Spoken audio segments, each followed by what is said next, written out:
right. Well, we are now live, and thank you again to everyone who has joined us today. Just a reminder to keep your camera off as well as your microphone until the Q&A section. You will get a chance to put up your hand, use the emojis down at the bottom, and obviously to pop any questions that you have as we go in the chat functionality. You're more than welcome to pop those questions in as we go or hold off until the end, whichever suits you. If it's a burning question, please just put up your hand and I will let Caitlin know. Caitlin will obviously just keep going. She's already told me she doesn't want to get distracted by the chat, so I will be monitoring that as we go. And if anything pops up, I'll obviously just pass that on. So quick introduction, I am Sarah McLaughlin, the General Manager here at Inspiring Rare Birds, and I am joined here today by Caitlin Guilfoyle. Hope I said that right. And Caitlin is a modern work leader, speaker, coach, and mentor, as well as a board member. Now, to begin, I would like to acknowledge the traditional custodians of the various lands on which we meet today and any Aboriginal and Torres Strait Islander people participating in this webinar. We pay our respects to elders past, present, and emerging, and recognise and celebrate the diversity of Aboriginal peoples and their ongoing culture and connection to the lands and the waters of New South Wales. Now, for those of you who are new to the Inspiring Rare Birds community, I'd love to just take you through a little bit about us so you have a bit of a better idea before we enter into today's session. So our mission is to support and promote diversity and inclusion, where opportunities in entrepreneurship and leadership exist equally for everyone. Now, we are best known for our mentoring programs, but we also offer a range of services and opportunities, such as educational masterclasses. We host online and in-person events, obviously providing people with the opportunity to build their network and to grow with the Rare Birds community. Now, there is obviously opportunities for you to learn more, so please indicate your interest in the survey, which will pop up towards the end of the session. And it's really just an opportunity for us to get some feedback on what you thought of the content today, if you have any suggestions for future topics, and obviously just to let us know if you are interested in becoming a mentor or a mentee, or if you'd like to get involved in any of our future programs. Now, as I mentioned earlier on, whilst everyone was jumping on, please feel free to use the chat to introduce yourself, to leave any comments and to connect with each other. We always find that a lot of people come away not only enjoying and learning the content from today, but actually, connecting with someone else who they then go on to link in with and, become friends or work colleagues. So it's a really great opportunity, although you can't see one another, to introduce yourself and obviously just to form some form of connection. Now, as I mentioned, there is a Q&A tab. Feel free to leave your questions throughout the session and I will notify Caitlin as we go, or at the end of the Q&A section, which we have obviously allocated a certain amount of time. I have a few questions that have come via the registration, but we are also taking some live questions today. So without further ado, I'd love to introduce Caitlin. Caitlin is a modern work leader and coach who helps purpose-driven organizations and individuals evolve how they work and live. With 18 years of experience across public and private sectors in Australia and internationally, Caitlin works to create thriving workplaces where people feel valued, aligned, and inspired to do their best. Let me show you Caitlin, she's there. Her expertise spans modern ways of working, leadership strategy and coaching, team alignment and workplace well-being. Previously, she was was a future of work leader at PwC, leading research and initiatives on workplace transformation. Caitlin also holds an MBA, is a certified member of the AHRI, a Rare Birds mentor, and has also been featured in industry publications as a future of work expert. Whew. Welcome, Caitlin. And over to you. Over to you. Thank you so much. That sounds really long when you read it out like that. So thank you. And thank you everyone for joining us in this conversation today. It's wonderful to have you with us. And as Sarah said, please put your comments and questions into the chat function. And I look forward to having a really good discussion with you when the time comes at the end. So I'm going to take some time now to talk you through some of the concepts that I had flagged in the introduction to you joining today's session.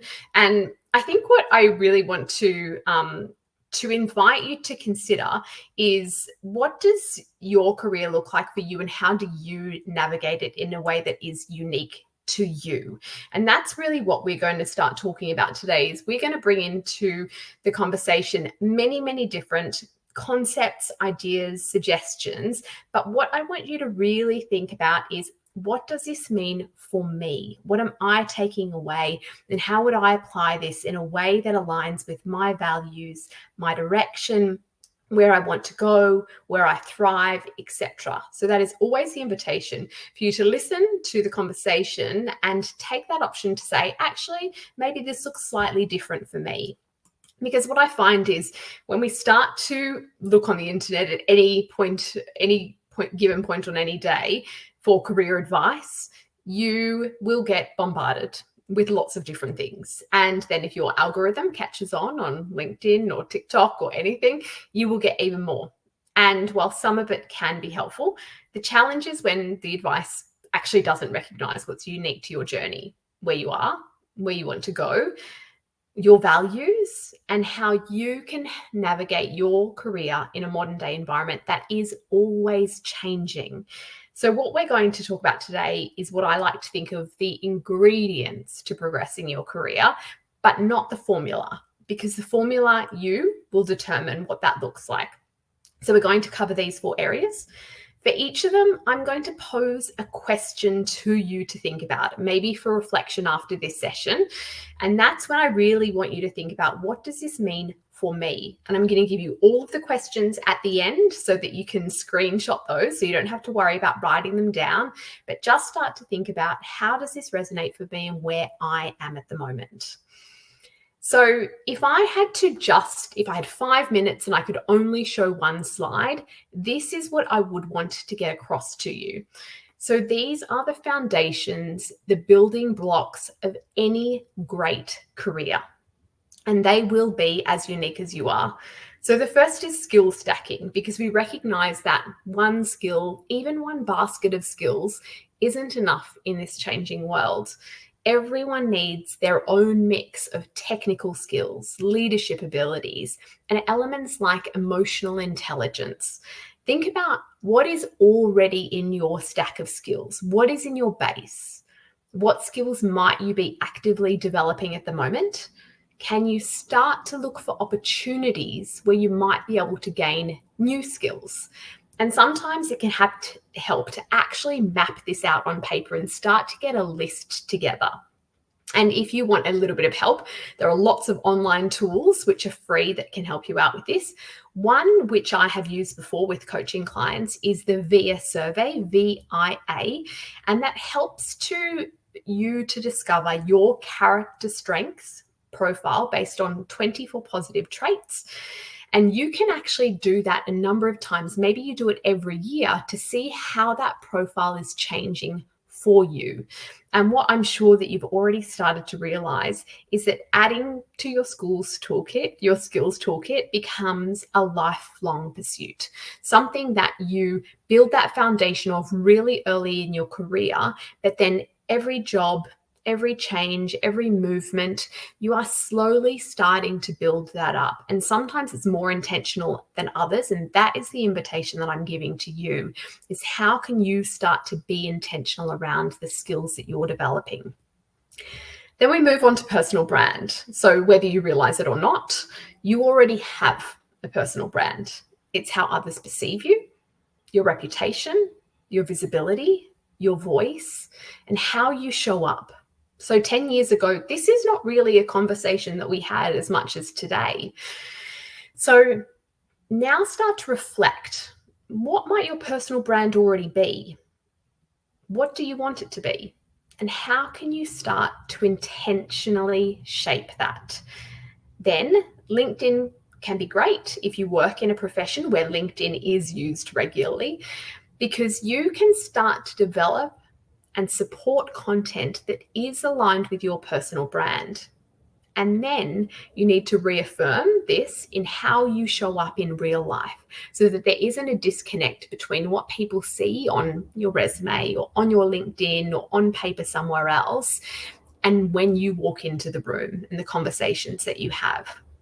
There is an even bigger unlock if you can overlay your values to your personal brand. So for example, if you had a value around generosity, and you also wanted that to be part of your personal brand, what does that tangibly mean? What would you do to show and demonstrate that value and that aspect of your personal brand to dial it up? So if you are keen to understand where your personal brand is now and you want to take a bit of a bold action step, send a message to people who are or have been close to you, worked closely with you, even sometimes your friends, and ask them to give you 3 words that would describe you. And then write your own list and see what comes back. And that can be a really interesting exercise to how those people see you. And speaking of those trusted people, your network isn't just about who you know, it's about who knows you and who knows the value that you bring. And Sarah already mentioned that Rare Birds is really big on network, and that's fantastic because strong relationships open doors to opportunities that you might never see on your own. Think about the networks you already have. Maybe it is the Rare Birds network. Maybe it's your current workplace, your university, any alumni that you're part of, previous jobs, interest groups, professional associations. And again, this can be another one that you can map out on paper to see how strong is my network? You know, how close and connected is it? Which ones am I really leaning into and supporting? And I give back to that network just as much as I get. If you have a strong network, it can be disproportionately beneficial when it comes to looking for new jobs as well. And one of the quite scary statistics that I will bring to you is that in Australia, when it was last looked at, the percentage of jobs that get filled via networks is somewhere between 50 to 60%, which is quite wild. So you can understand that it is well worth the investment to build and maintain a strong network. And last but not least is your growth mindset. So the most successful professionals are curious, they embrace challenges, they see failures as learning opportunities, they see potential, and they actively work on their adaptability. They have perspective, and they try to understand others' perspectives, even when it is completely divergent from their own. They know that theirs is not the only way, and they're open to doing things differently. And they believe that there is always more to learn. They have that mindset of the lifelong learner, the pursuit to mastery that they will never conquer. So my question on this area for you, which again I'll give you at the end, is which of these 4 areas do you need to focus on the most? So when we're starting to think about the future of work, like it's this thing that's really far away and maybe it's 2050, we know that actually the future of work is already here. And we have come into this space in probably one of the biggest shifts in work that we had seen since the early 1900s. So AI, automation, hybrid work, leadership expectations are all shifting how we work all the time. So the big shift started post 2020 when people were simultaneously reevaluating their lives at the same time as organizations were thinking about how work could be done. This is constantly evolving and impacted by technology, different generations in the workforce, which is really interesting because they all have different preferences and different things that they want from organizations and from their careers. Governments have impact in this space, climate, social agendas, etc. And we also see people are starting to choose to work differently. And we hear around things like portfolio careers, which while they've been around since the 70s, they've really started to get traction in the last few years as people start to think about their careers in a different way. And they think maybe the traditional career path isn't what I want. Maybe I might want one secure thing that sits there and then I want a side hustle or another project that I'm interested, or I want to do a couple of things because I feel interested and invested in a couple of things, or I want to start my own business as well. So more so than ever, people have started to think about what if a traditional career isn't for me, and how can I start to think about what those options could look like? Or maybe I could dip a toe or dabble in something different. And Rare Birds, again, is one of the organizations that supports that entrepreneurial spirit by starting to help people with skills to maybe dip into starting their own business. So when we do start to think about skills, the World Economic Forum put out some really interesting research around 2025 and what would happen because of the impact of jobs, the impact of AI on jobs. And they said that we were forecasted to lose about 90 million jobs due to AI worldwide, but we would gain about 170 million, leaving us with about 80 million more jobs. But the jobs will obviously look very different. And even with jobs that aren't completely removed because of AI, we start to see a shift in some of the jobs that might be augmented because AI might come or other technologies might come and remove those repetitive low-value tasks. And so we start to shift where people work higher up the value chain and into their human skills and working with technology. So due to the shift, the World Economic Forum has suggested that while digital literacy and fluency is really critical for today's workforce, there are other skills that are really important as well, which are those human and transferable skills. So things like critical thinking and really intricate problem solving, adaptability, emotional intelligence, curiosity, being able to deal in ambiguity, and being somewhat comfortable when you don't have certainty. And that is a huge unlock considering how much certainty we love in our own lives every day. So the thing to think about with this is how could you potentially start to be in a space where you don't always know the answers, where things might be a bit ambiguous, and you start to develop an approach or a little bit more comfortability with being in that space. And while you might not need to know intimately how to build and implement these technologies, it is advantageous to understand how do they work and what is their applicability in your field or in the field that you want to go into. So in line with this, one of the imperatives that I really want to give to you today is how can you take control of your own development? You can't wait for your job or your employers to train you, which some of them are great at. And I'm sure that some of you are in jobs or working with organizations where they have excellent development, and others will be sitting here in this thing saying, I get nothing. So my imperative to you is be proactive. Seek learning opportunities. Follow industry trends, whether it be, you're starting to listen to more podcasts and not just true crime podcasts, but because you want to develop new skills. And so you start to subscribe to some of those. Maybe you watch YouTube on how to implement AI. Maybe you look at LinkedIn Learning or those big online platforms which have completely democratized education, such as Coursera. As a side note, I did a Coursera course last year, which is one that is from Stanford in the US, and it is their most popular courses. It's completely free, and it's a course on happiness.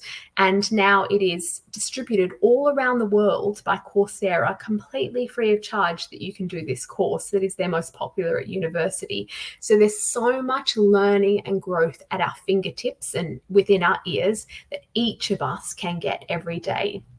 So you can't rely on your job or your organization to give you development. Take that control into your own hands. And when we are thinking of taking greater control, we know that the most successful professionals don't just react to change. They are assessing where they are now, future potential options, and how to look for small steps and opportunities in the direction that they want to go.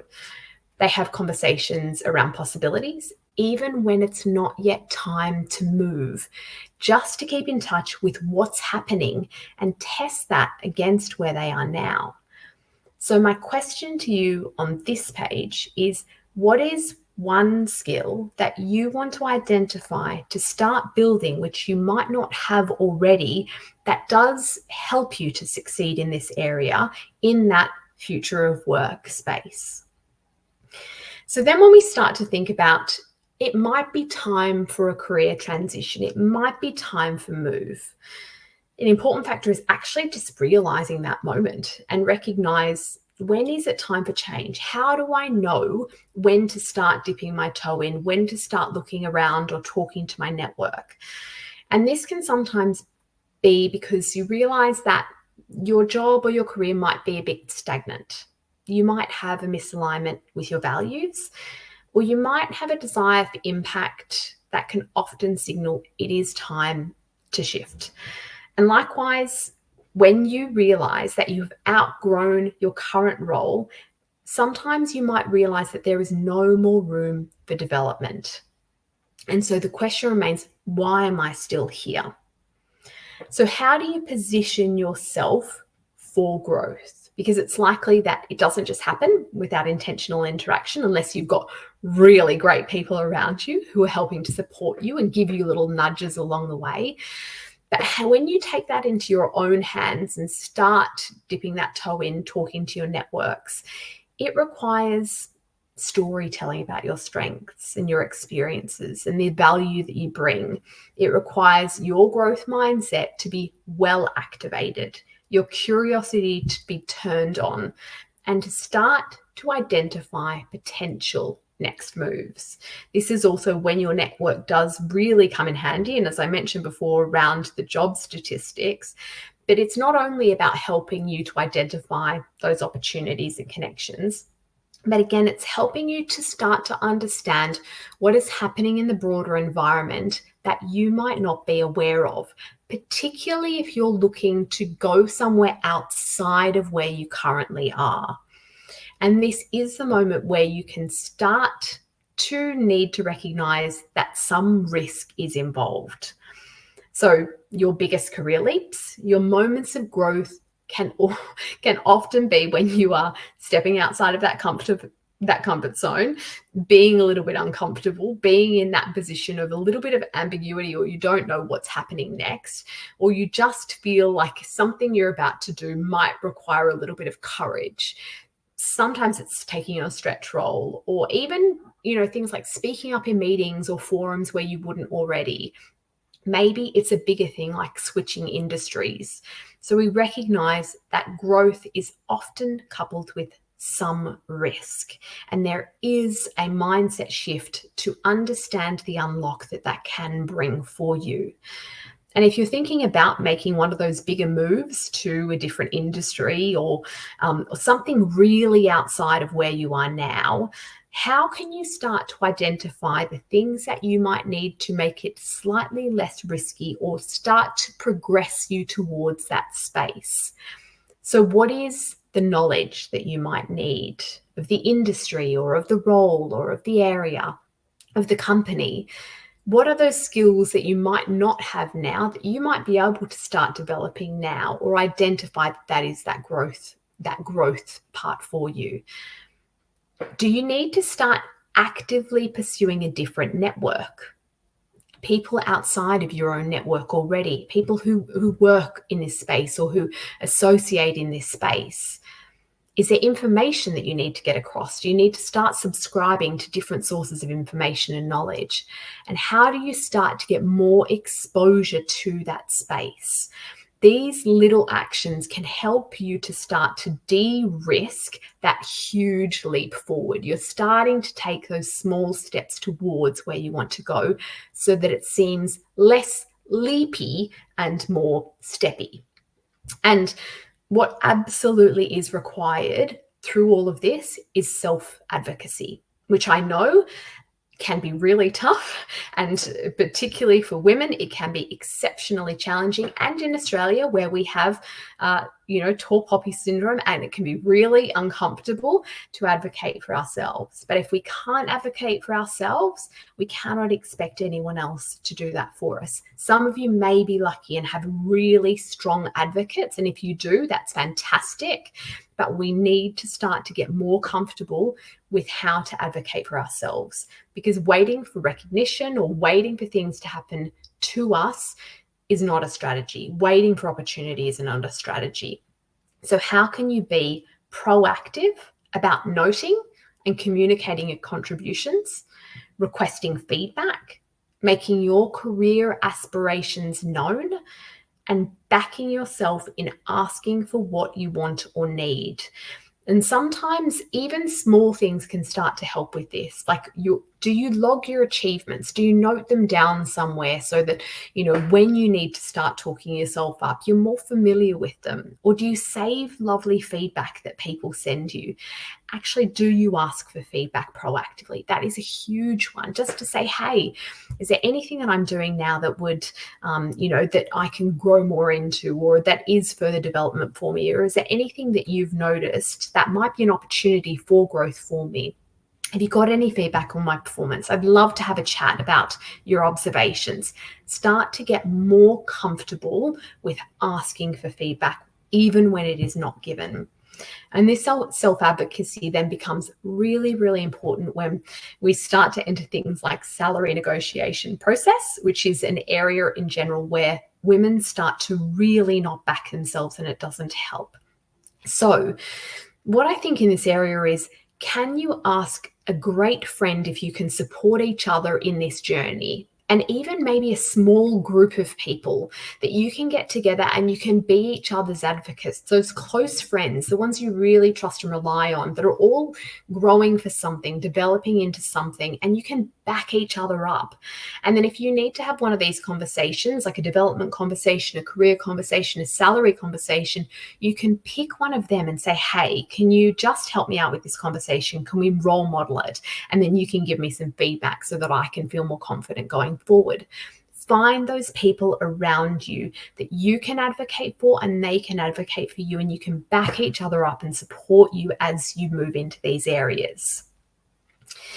Sometimes it's also about recognizing if you missed out on an opportunity, how do you signal it even if it's already happened? So you might just say, hey, I noticed that person got that project. I'd really love to know how next time I might be able to get that sort of opportunity as well. Is there anything else that I can do towards this? Be brave and take the step towards that.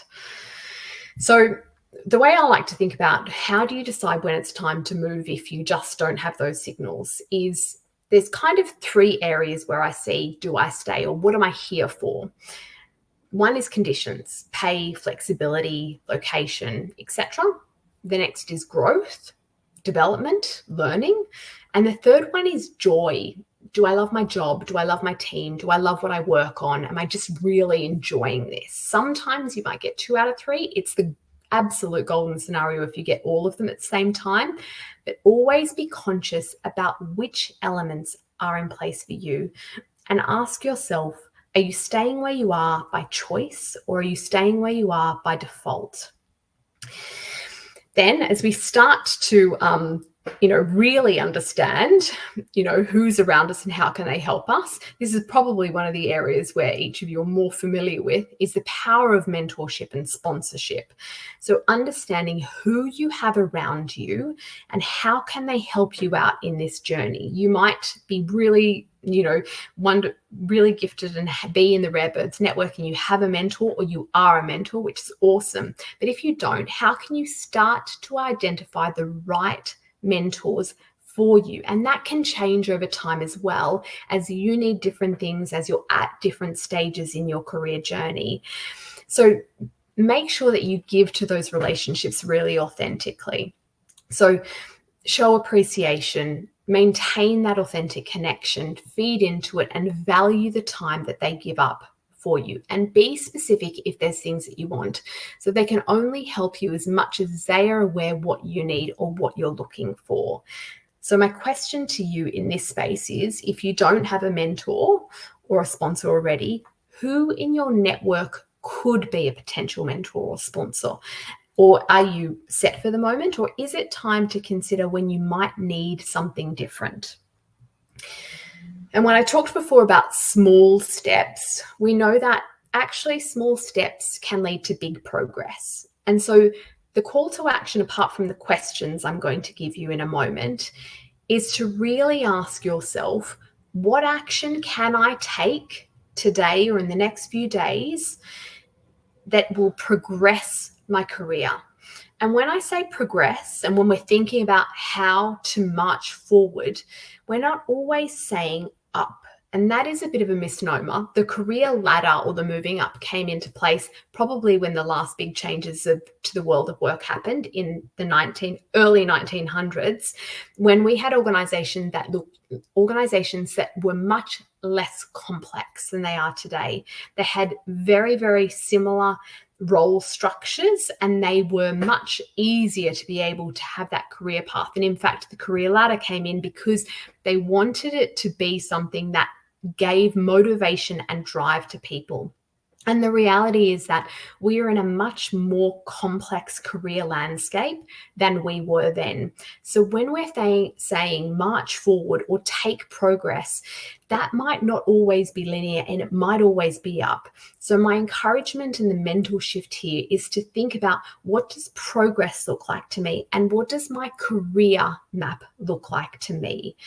And how do I start to make small steps towards that? Is it reaching out to a mentor? Is it updating my LinkedIn profile so it's more reflective of my personal brand? Is it developing a particular skill that you're interested in? Because we know that really these career journeys aren't built overnight. They're not built in a moment. They are built by choices that are made daily and weekly, and they are made up of small steps in the direction. And that may shift over time, and it may shift around as well. And that is completely okay. So my question to you on this one is, what is one career action that you're going to commit to from today, and you're going to take it in the next 7 days? So I'm going to pause on this for a moment. So if you want to take a screenshot or a picture of this, here are those questions that I've asked you throughout the session. What one of those 4 areas do you need to focus on most? Skill stacking, network building, your personal brand, or your growth mindset? What is one specific human skill that you can think about for the future of work, i.e. the work of now? Critical thinking or complex problem solving, adaptability, being more comfortable in ambiguity, emotional intelligence and adaptability. Are you staying where you are now by choice or by default? And what can you still develop while you are there and make the most of that and take that responsibility to doing so? And what is one career action that you will commit to within the next 7 days? So I'm going to also put up, because this is the QR code is to my LinkedIn, and I would love to know what your moves are. So be bold, commit to that move.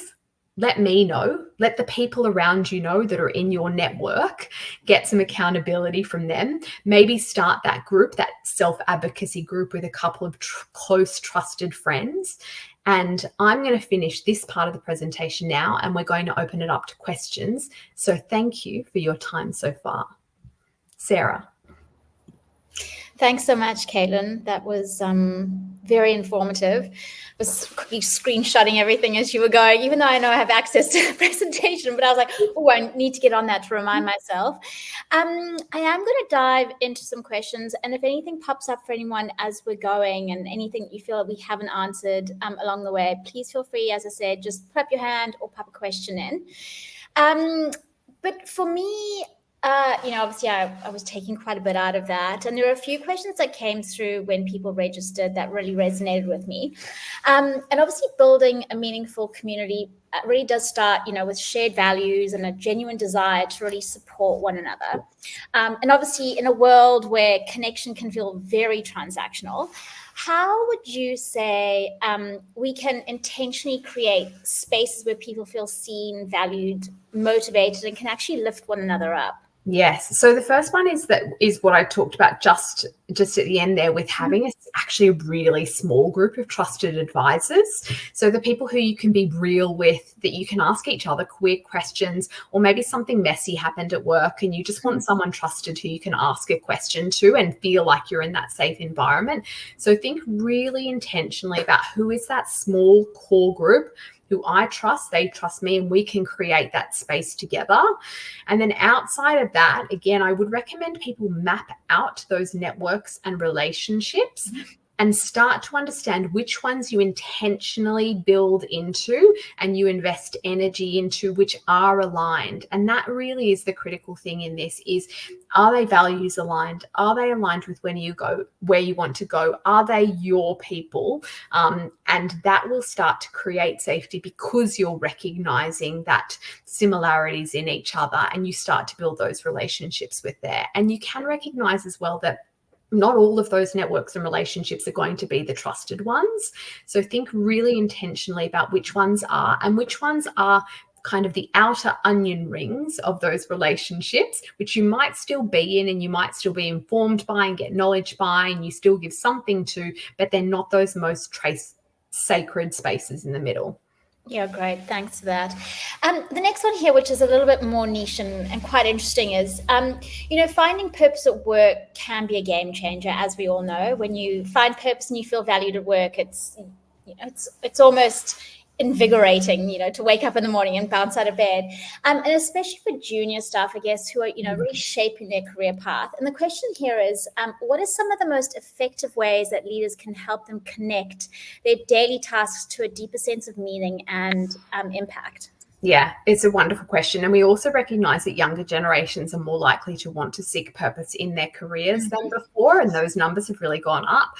And I think the distinction is, it might not always be their ultimate purpose, but it is also understanding the purpose of them being there and what they can gain from being there, and having really good conversations to ask about their motivations and start to get to a deeper level of understanding of what are you looking for and how can we build this together. I think often in conversations in workplaces, they can be quite surface level. And my invitation is to get to know each other and each other's motivations and drives, and also to start to create a bit of a shared purpose. And like I said, sometimes it's not going to be the ultimate purpose, but it may be a purpose, and that there is a reason why you're all together, and you can start to unpack that and start to give meaning to the work that you're doing together. Great advice there.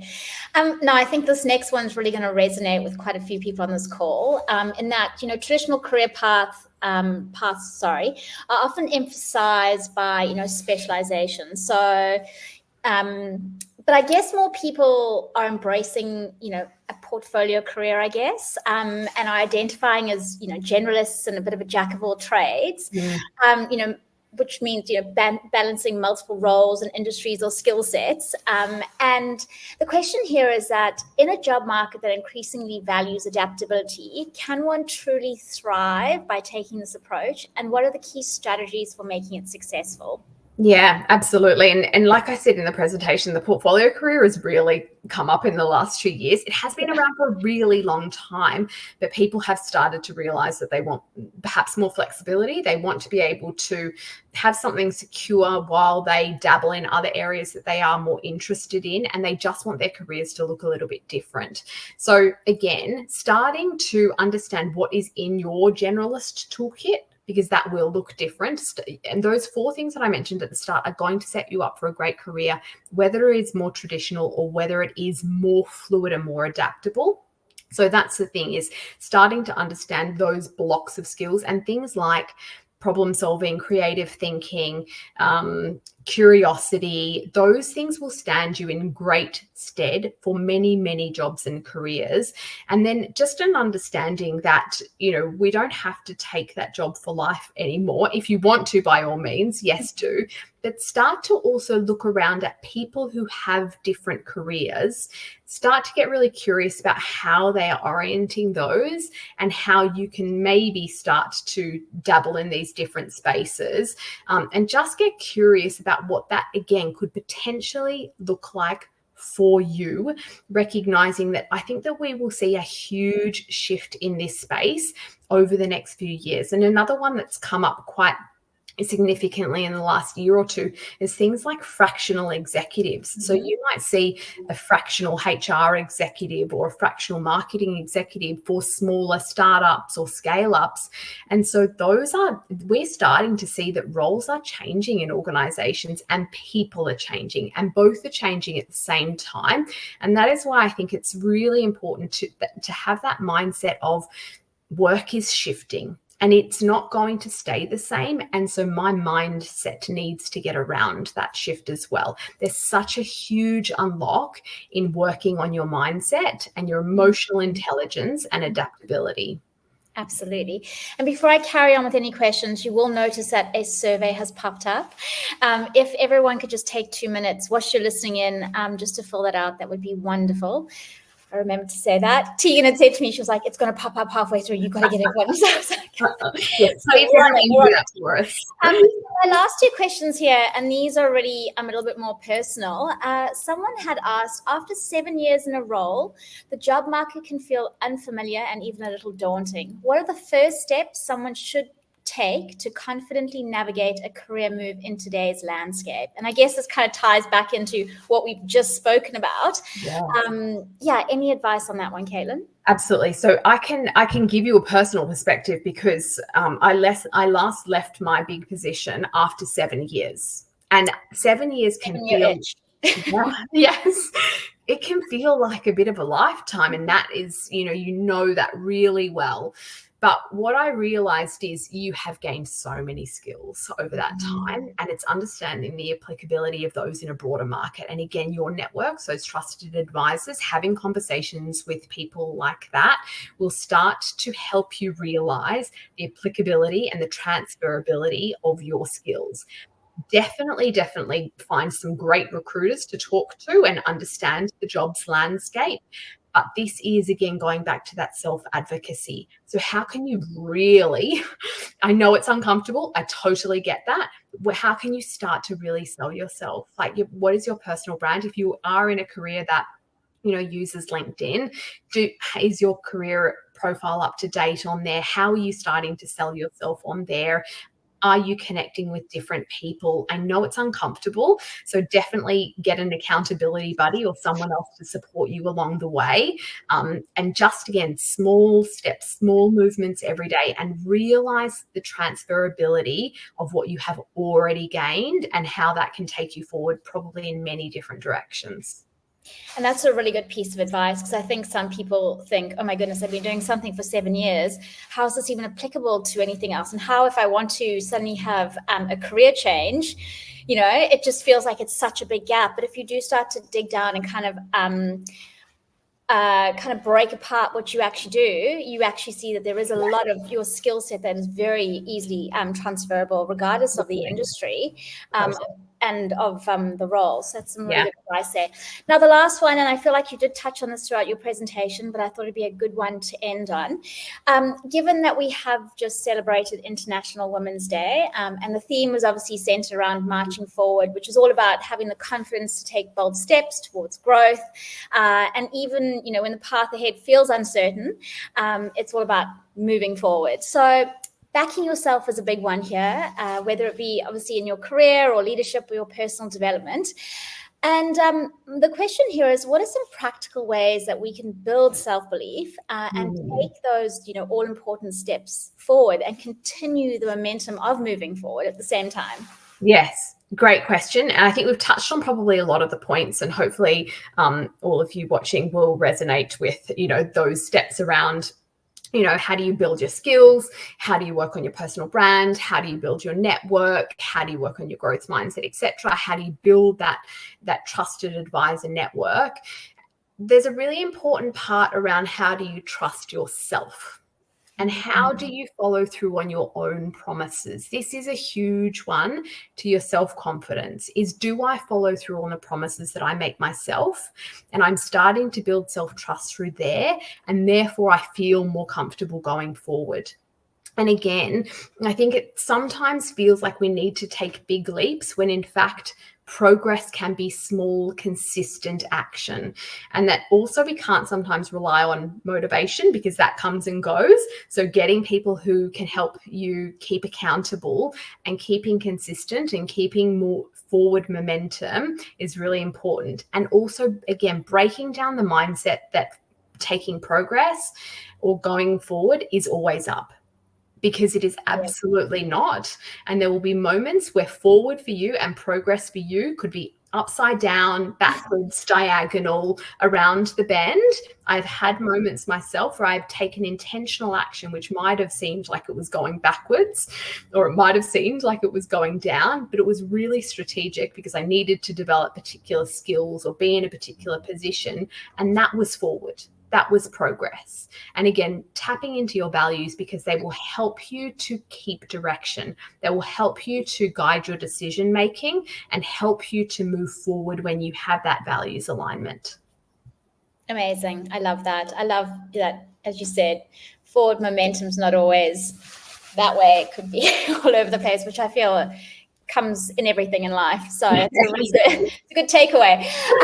Well, I think we'll end on that note. So thanks again, Caitlin, for joining us today. And just to everyone that is online, thank you for filling out that survey. As you know, we are always welcoming new mentors to the Redbirds community. So if you would like an opportunity to share your experience with a mentee, please indicate either on the survey, or if you've done the survey already and forgot to, pop any of the team an email. We're all at inspiringredbirds.com. So it's Sarah or Tegan or Simone, and we are more than happy to reach back out to you and provide you with more information about the program and the role of mentors in our community. So if there are no further questions, I think we'll just end it off there. I hope everyone has an amazing day further. And again, thanks so much, Caitlin. We'll chat soon. Thank you. Yes, bye.